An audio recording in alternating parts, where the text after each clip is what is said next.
Hello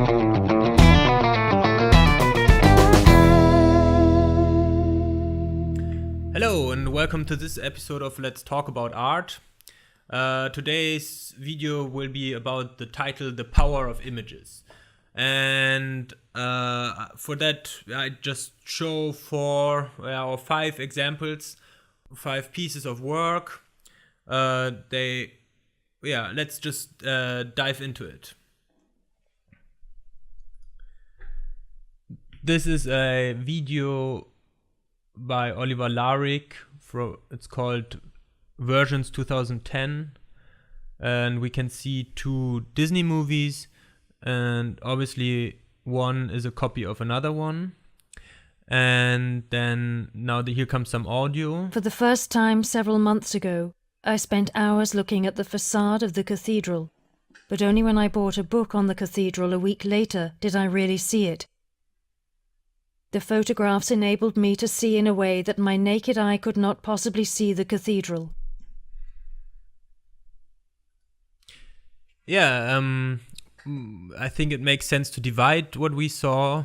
First of all, we saw the images, we saw photos or film stills from favorite Hollywood movies who were all filmed in the same location. It's a famous house in Hollywood. It's called the Stahl House. It's built by the architect Pierre Koenig. And again, Lahrik brings up the question of originality. Like, is it a copy? Who started to film in this house, in this location? And questions like that. Yeah, like you can see the video online. It's really good.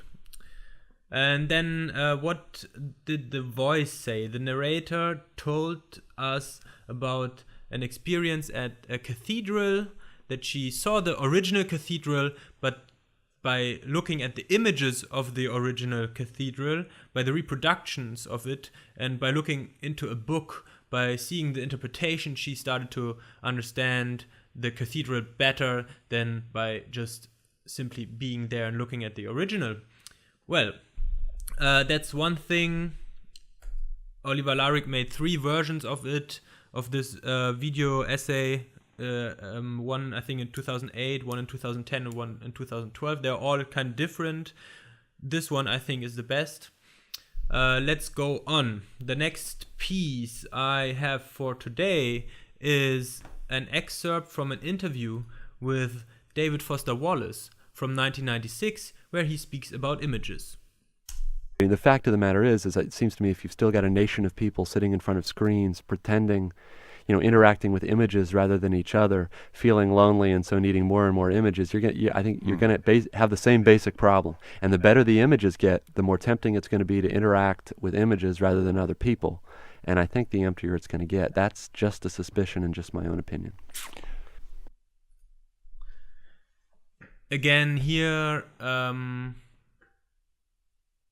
there's a question of originality and the image as a reproduction of reality in a way, or the image. And then David Foster Wallace proclaimed in 1996 that images will become more entertaining than reality, and and especially in his case, it's about entertainment, not so much about iconology or art history, but about the fact that he proclaimed that images might become more entertaining. And by the way how technology evolved in the last 2 decades, it makes kind of sense, doesn't it? Like going into virtual reality, HD images. He used also in this interview the example of pornography, how this relationship from humans to images sometimes is more intense than the relationship in between humans. Okay, that were two examples of the power of images in a way, and both bring up the question: is reality more are images of reality more intense than reality itself? I think both are postmodern thoughts. And speaking of postmodernism, some of you might have seen the video I did about the pictures generation and the pictures exhibition. And in the booklet that accompanied the exhibition, there containing the text pictures by Douglas Crimp, there's one picture that he mentions. It's called Edward and Otto Pfaff. It's oil and silkscreen on canvas by Michael Herson. So it's a painting. It's a mix between painting and print. And Douglas Crimp writes about this picture the following words. Edward and Otto Pfaff is composed of two side-by-side cartoon images showing nearly identical scenes of two figures sitting at a desk.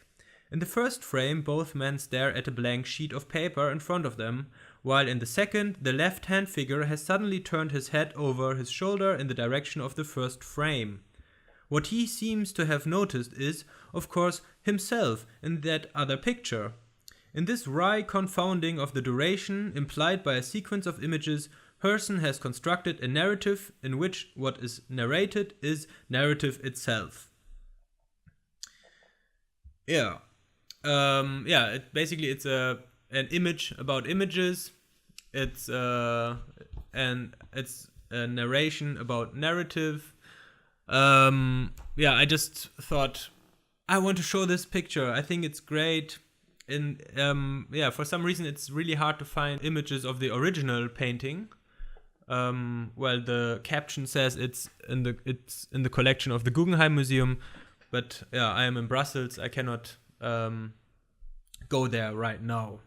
So, speaking of images, and as I was dealing with A.B. Warburg before, I started to read a text by Walter Benjamin that I mentioned in the A.B. Warburg video essay too.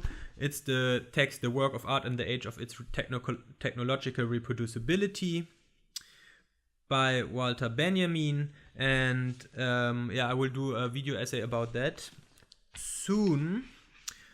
And what I found so interesting is the following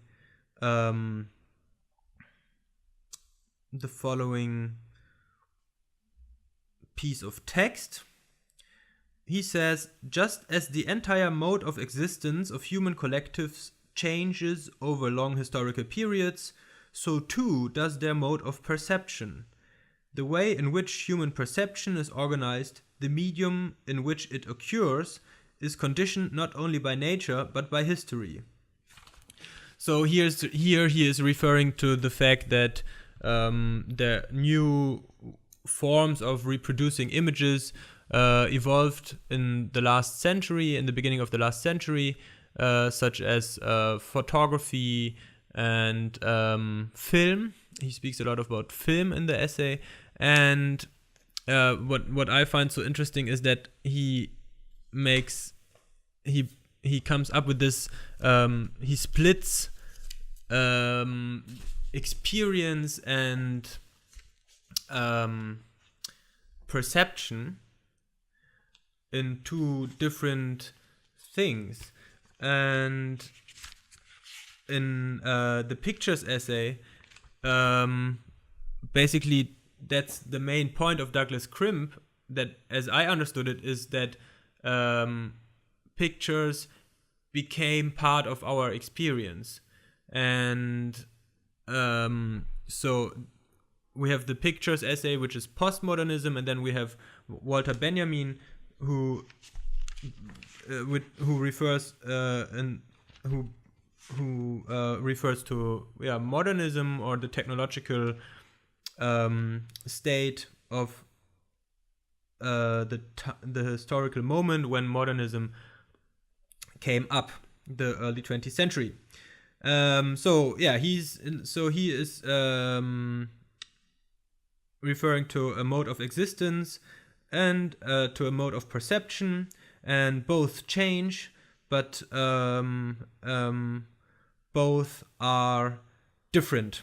It's something else. So existence, we can understand as reality, and the mode of perception we can understand of images. But of course, we are always inside of some kind of